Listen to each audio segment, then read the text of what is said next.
இந்த முதல் ஆழ்வார்கள் மூவரை குறித்து பார்ப்பதற்கு முன்பாக நம்ம முதல்ல வைணவ சமயத்தை குறித்த ஒரு சிறு அறிமுகத்தை பார்த்துவிட்டு பிறகு நம்ம காணொலிக்குள்ள போகலாம். வாருங்கள்.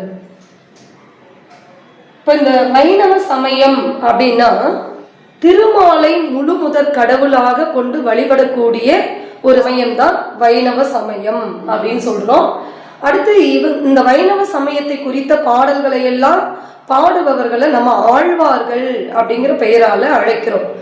ஏன் அவங்களுக்கு ஆழ்வார்கள் என்று பெயர் வந்தது என்று பார்த்தோமானால், திருமாலினுடைய அவதாரங்களில் திருமாலினுடைய கல்யாண குணங்களில் ஆழ்ந்து ஈடுபட்ட காரணத்தினால அவர்களுக்கு ஆழ்வார்கள் என்று பெயர் வந்ததாம். சரி, இந்த ஆழ்வார்கள் 12 ஆழ்வார்கள் பாடிய தொகுப்பிற்கு என்ன பேர் அப்படின்னு பார்த்தோம்னா 4000 திவ்ய பிரபந்தம் என்று பெயர். அடுத்து 4000 திவ்ய பிரபந்தத்தை தொகுத்தவர் யார் அப்படின்னு பார்த்தோம்னா நாத முனிகள்